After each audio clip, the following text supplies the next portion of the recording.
Hello दोस्तों, आप सभी का स्वागत है एक बार फिर से हमारी YouTube channel unique story world में। दोस्तों, आज की इस वीडियो में हम आपके लिए लेकर आए हैं एक अनोखी कहानी जिसका नाम है माँ। तो चलिए दोस्तों, आपका ज़्यादा समय ना लेते हुए इस कहानी को शुरू करते हैं। घड़ी का कांटा रात के 12 बजे को पार कर चुका था। बूढ़ी आंखों में जितनी नींद थी उससे कहीं ज्यादा अपने बेटे के लिए चिंता थी। उसी बेटे की चिंता जो अक्सर अपने काम के चलते रात को देरी से घर आया करता था। लेकिन माँ तो माँ होती है, और ये जानते हुए भी कि बेटा भले ही देर से आता है लेकिन कभी भूखा नहीं रहता। वह किसी पार्टी में या फिर खुद के ऑफिस में खाना खाकर ही आता है, लेकिन फिर भी बिना उसके घर पहुंचे अन्न का एक भी दाना वह अपने पेट में नहीं डालती थी, इस उम्मीद में कि खाने के टेबल पर ही अपने बेटे के साथ थोड़ा समय बिता सके और अपने अकेलेपन को दूर कर सके। अकेलापन इसलिए क्योंकि इकलौता बेटा वो भी कुंवारा और दुनिया को 5 साल पहले अलविदा कर चुके पति, जिनके जाने के बाद बेटे ने उनका कारोबार अच्छे से संभाल लिया और दिन रात का ज्यादातर समय वह बाहर ही बिताने लगा। हाँ, एक काम वाली बाई थी जिसका नाम शीतल था, जिससे वो थोड़ी बहुत बातें कर लिया करती, लेकिन वो भी बेचारी क्या करती, उसे भी और जगहों पर काम करने के लिए जाना होता, इसलिए वो भी उन्हें ज्यादा समय नहीं दे पाती। अब रात के 2 बज चुके थे। माँ अभी भी बेटे का इंतजार कर रही थी कि तभी दरवाजे की बेल बजी। माँ तुरंत उठी और जल्दी से दरवाजा खोला। बेटा जल्दी से घर के अंदर घुस गया। माँ ने उसे डांटते हुए कहा, आज फिर से लेट? बेटा चिढ़ते हुए बोला, क्या मुझे शौक है? जरूरी मीटिंग थी। माँ बोली, अच्छा चिढ़ मत, चल खाना खा ले, तेरे पसंद की सब्जी बनाई है। बेटा फिर ऊंची आवाज में बोला, माँ तुमसे कितनी बार कहा है मेरा इंतजार मत किया करो, खाना खाकर सो जाया करो, क्यों खुद को और मुझे परेशान करती रहती हो? बेटे के मुंह से आ रही शराब की दुर्गंध को माँ पहचान गई। वह बोली, तू शराब पीकर आया है, तुझे शर्म नहीं आती? बेटा चिल्लाकर बोला, हाँ पी रखी है शराब, तो कौन सा पाप कर दिया है मैंने? चुपचाप खाना खाओ और जाकर सो जाओ, आपकी बकवास सुनने के लिए वक्त नहीं है मेरे पास। बेटा गुस्से में अपने बेडरूम में चला गया और सीधे जाके बेड पर लेट गया। नशे के कारण अगले ही पल उसे गहरी नींद आ गई।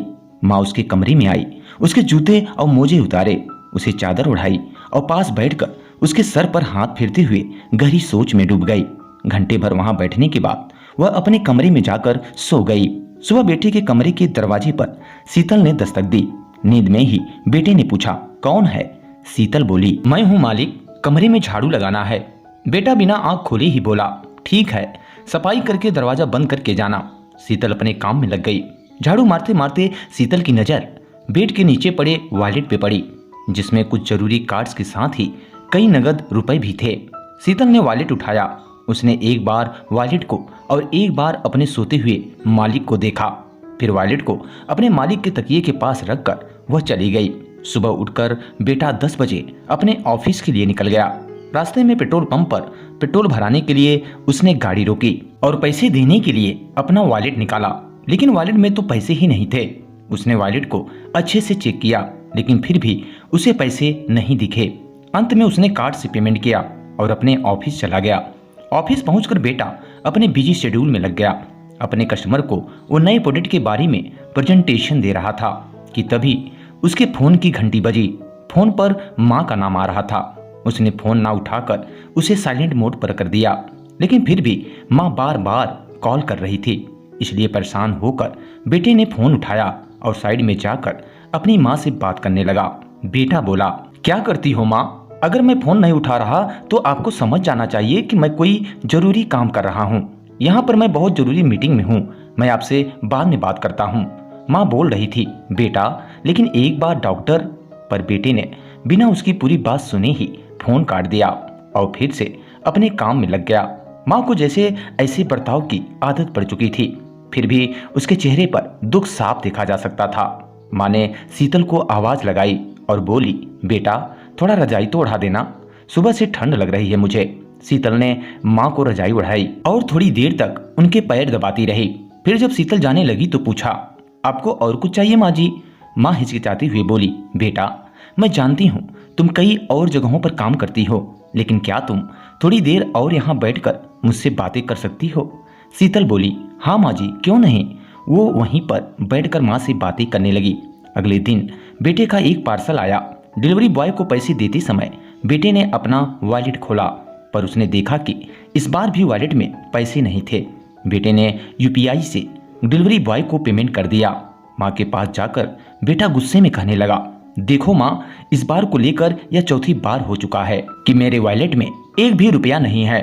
मैं कहता हूँ कि यह शीतल पक्की चोर है। माँ बोली, बेटा शीतल ऐसा नहीं कर सकती, वह बहुत अच्छी लड़की है।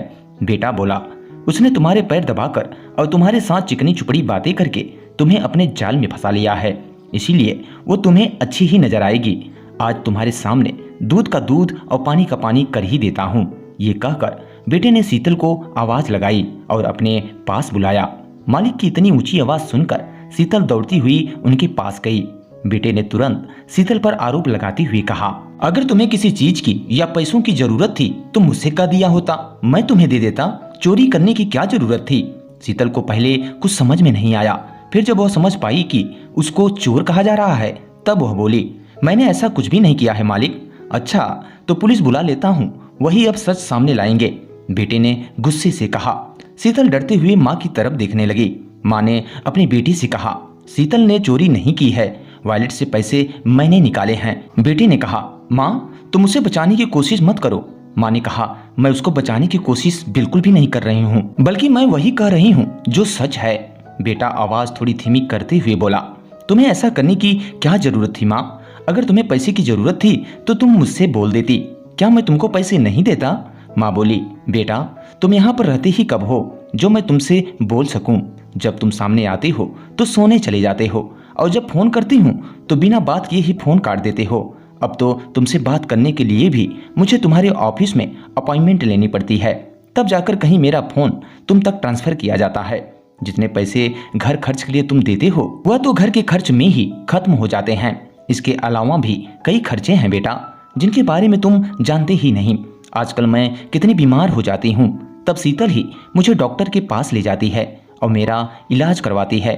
और तो और बेचारी अपनी दूसरी जगहों का काम छोड़कर मेरे कहने पर मेरे साथ समय बिताती है, जिससे मेरा अकेलापन थोड़ा कम हो पाता है। तो क्या मेरा यह फर्ज नहीं बनता कि मैं उसे उसकी एक्स्ट्रा सर्विस के लिए उसे एक्स्ट्रा पैसे दूं? इसलिए मैंने तुम्हारे वॉलेट से पैसे निकाल कर उसे दिए। काश मैं तुम्हारे पैसों की जगह तुम्हारा समय चुरा पाती तो शायद आज मुझे तुम्हारे वॉलेट को छूने की जरूरत ही ना पड़ती। बेटा अपनी माँ की यह सारी बातें सुन रहा था और उसे इस बात का एहसास भी हो रहा था कि पैसों की भागदौड़ में उसने अपनी माँ को बहुत पीछे छोड़ दिया है। बेटे ने अपनी माँ से माफी मांगते हुए कहा, माँ मुझे माफ कर दो, मैं समझ गया हूँ कि मैं आपके साथ बहुत गलत बर्ताव कर रहा था।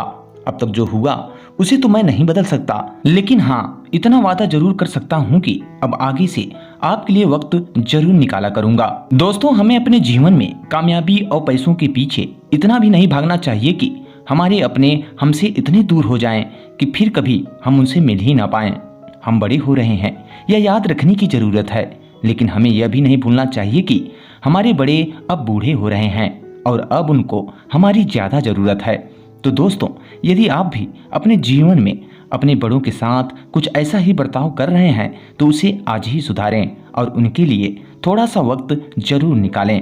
क्या पता वो आपका इंतजार कर रहे हों और जब तक आप उनके पास पहुंचे तब तक कहीं देर ना हो जाए। तो दोस्तों इस वीडियो में बस इतना ही। उम्मीद करते हैं ये कहानी आपको पसंद आई होगी। अगर दोस्तों कहानी पसंद आई हो और यदि आप भी अपने माँ से प्यार करते हैं तो अपने माँ के लिए इस वीडियो को लाइक और चैनल को सब्सक्राइब जरूर करें। और हाँ, कमेंट बॉक्स में अपनी माँ के लिए एक प्यारा सा कमेंट करना बिल्कुल भी ना भूलें। धन्यवाद दोस्तों।